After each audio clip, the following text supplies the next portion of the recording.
आज हम लोग डिस्कस करेंगे GSTR 2 के रिटर्न के बारे में। तो हम लोगों ने पहले ही सीखा है GSTR 1 क्या होता है। GSTR 1 में हम लोग जो भी सेल करते हैं उसका डिटेल्स भरते हैं, और GSTR 2 क्या है, हम लोग जो भी परचेज करते हैं उसका डिटेल्स GSTR 2 के ज़रिए रिटर्न करना पड़ता है। तो चलिए एक एक पॉइंट हम आपको बता देते हैं कि इसमें क्या है। तो डिटेल्स ऑफ इनवर्ट सप्लाईज और परचेजेस रिसिव्ड, यानी कि जितने भी आपने परचेज किए उसके डिटेल्स यहाँ पे देना होगा। तो नंबर 1 है GSTIN, इस GST का नंबर, ये ऑटोमेटिक यहाँ पर आ जाएगा, और नेम ऑफ टैक्सेबल पर्सन ये भी ऑटोमेटिक आ जाएगा।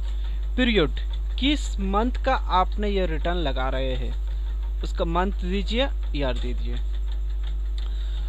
नंबर 4 में क्या है, from registered taxable persons including applies receive from unregistered person in case of reverse charges, यानी कि आपने रजिस्टर्ड टैक्सेबल पर्सन से जो GST में रजिस्टर्ड है उससे जो भी परचेस किए, या इसमें से क्या है, including supplies receive from unregistered person, आपने रजिस्टर्ड पर्सन से या अनरजिस्टर्ड पर्सन से जो भी आपने परचेज किए हैं उसका डिटेल्स आपको इस नंबर 4 में देना पड़ेगा। ठीक है दोस्तों, तो पहले देखिए GSTIN, GST का नंबर दीजिए, और जिसने जो पार्टी आपका रजिस्टर्ड नहीं है उसका, तो फिर उसका name of registered unregistered suppliers, अब पार्टी का नाम दे दीजिए। फिर क्या है, इनवॉइस नंबर क्या है, date, value, goods, taxable, IGST क्या है, रेट, अमाउंट, CGST, SGST, ये सब भर लीजिए।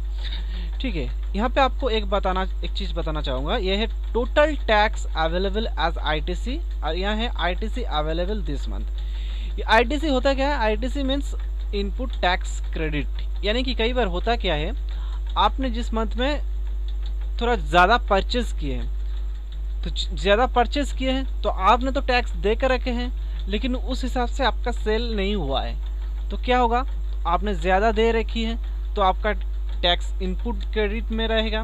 तो ये है आपका इनपुट टैक्स क्रेडिट, इसका जो भी डिटेल्स है आपको यहाँ भरना पड़ेगा। ठीक है, और ITC अवेलेबल दिस मंथ, और इस मंथ में आपका जो पहले से ITC है उसका अमाउंट यहाँ रहेगा, और इस मंथ में जिस मंथ का आप रिटर्न लगा रहे हैं इस मंथ में अगर कुछ ITC रहा होगा तो आपको यहाँ भर देना है। ठीक है, एक दोस्तों आप हमेशा याद रखिएगा, ये GST में जो रिटर्न भरना होता है वो मैक्सिमम चीज़ ऑटो पॉपुलेटेड है। ठीक है, सब कुछ ऑटोमेटिक ले लेगा, जिसमें आपको सिर्फ जितना सा भरना है वही आपको भरना पड़ेगा। ये तो मैं आपको PDF फॉर्मेट में दिखा रहा हूँ, आप GST का पोर्टल में आप जब काम करेंगे तो वहाँ पर जब रिटर्न लगाओगे तो वहाँ पे सब डिटेल्स में दिया होगा, पॉपअप रहेगा। ठीक है, उसमें से आपको सिलेक्ट करना पड़ेगा, फिर अपने आप ऑटोमेटिक ले लेगा, आपको सिर्फ इनवॉइस का डिटेल्स देना पड़ेगा। ठीक है दोस्तों, तो चलिए आगे बढ़ते हैं। नेक्स्ट है 4A, amendment to details of inward supplies received in earlier tax period. ये दोस्तों जो GSTR 1 में आपको बताए थे, जो भी ये 4A, 5A, 6A, ये जैसे ये है अमेंडमेंट डिटेल्स, यानी कि मान लीजिए आप दिस मंथ आपने इसका डिटेल्स भर रहे हैं, किस रजिस्टर्ड पर्सन या अनरजिस्टर्ड पर्सन से कितना परचेस किया, इसका डिटेल्स आप यहाँ पे भर रहे हैं। लेकिन इस डिटेल्स में अगर आपके पिछले रिटर्न में कुछ गलत हुआ है उसको आपको इस बार आप जब रिटर्न लगाओगे तब नंबर 4A के जरिए amendment of details of inward supplies receive earlier tax period, यहाँ पे आपको करेक्शन करना है। ठीक है दोस्तों, तो चलिए आगे बढ़ते हैं। नेक्स्ट है नंबर 5 क्या है, गुड्स और capital goods received from overseas, यानी कि इंपोर्ट ऑफ गुड्स, आपने जो भी माल अपने देश से बाहर से खरीदे हैं तो उसका डिटेल्स आपको ये नंबर 4 यहाँ पे देना पड़ेगा। ठीक है, नेक्स्ट है 5A क्या है, अमेंडमेंट इन गुड्स और capital goods received from overseas import of goods of earlier tax period.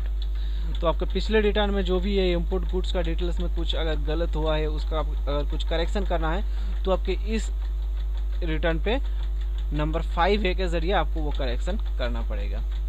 ठीक है, next number 6, services receive from A supplier located outside India, import of service, आपको ये नंबर 6 के जरिए देना होगा।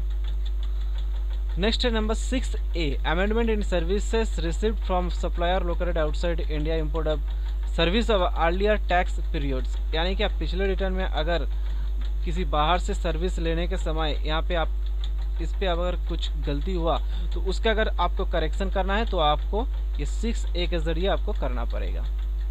ठीक है दोस्तों, तो चलिए आगे बढ़ते हैं। नेक्स्ट है 7, डिटेल्स ऑफ क्रेडिट और डेबिट नोट्स, यानी कि जब भी डेबिट या क्रेडिट नोट आप करते हैं तो उसका कुछ डिटेल्स रहेगा, तो आपको ये इस डिटेल्स में भरना पड़ेगा, जैसे कि GST टाइप ऑफ नोट, ये डेबिट नोट है या क्रेडिट नोट है, डेबिट नोट और क्रेडिट नोट का नंबर, डेट क्या है, ओरिजिनल इनवॉइस, किस ओरिजिनल इनवॉइस के अगेंस्ट आपने डेबिट नोट या क्रेडिट नोट काट रहे हैं, उस ओरिजिनल इनवॉइस का नंबर, डेट, फिर डिफरेंट वैल्यू जो भी है, ये टोटल आपको इसमें भरना पड़ेगा।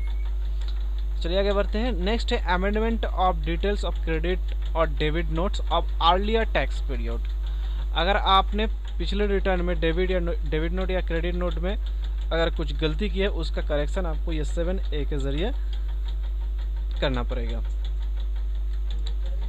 नेक्स्ट है number 8, supplies receive from composition taxable person और unregistered person and other exempt nil non GST supplies, अगर आपने किसी एग्जाम्प्ट कुछ गुड्स खरीदे हैं, एग्जाम्प्ट माल खरीदे हैं जिसके ऊपर टैक्स नहीं लगता है, तो उसका डिटेल्स आपको ये नंबर 8 के ज़रिए यहाँ पे देना पड़ेगा।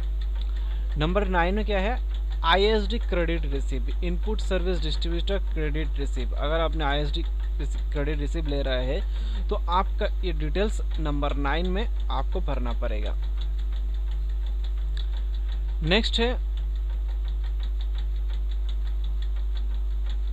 नंबर 10(1), नंबर 10(1) क्या है, TDS क्रेडिट रिसीव्ड, अगर आप माल परचेज करते समय किसी का TDS ले रखे हैं, किसी का TDS काटे हैं, तो उसका डिटेल्स आपको ये नंबर 10(1) के ज़रिए भरना पड़ेगा। और नंबर 10(2) है TCS क्रेडिट रिसीव, आपने अगर किसी का TCS क्रेडिट रिसीव किया है तो उसका डिटेल्स आपको ये नंबर 10(2) के ज़रिए आपको देना पड़ेगा। नेक्स्ट है ITC received on an invoice on which partial credit available earlier, आपने अगर ITC रिसीव्ड किया है तो उसका डिटेल्स आपको ये नंबर 11 के ज़रिए देना पड़ेगा। टैक्स लायबिलिटी अंडर नंबर 12 में है, tax liability under reverse charge arising on account of time of supply without receive of invoice, जब आप माल सप्लाई करते समय आपने अगर रिवर्स चार्ज के अगेंस्ट टैक्स लायबिलिटी हुआ तो उसका डिटेल्स आपको ये 12 नंबर के ज़रिए इस कॉलम के ज़रिए आपको भरना पड़ेगा। नेक्स्ट 12A, अगर उसी में आपका पिछले साल में अगर आपका कुछ गलती हुआ है तो उसका डिटेल्स आपको 12A के ज़रिए भरना पड़ेगा। नेक्स्ट 13 में क्या है, tax already paid under reverse charge in earlier tax period on account of time of supply for which invoices issued in the current period, अगर आपने रिवर्स चार्ज के अगेंस्ट कुछ टैक्स पे किए हैं तो उसका डिटेल्स आपको यह नंबर 13 के ज़रिए आपको डिटेल्स देना पड़ेगा।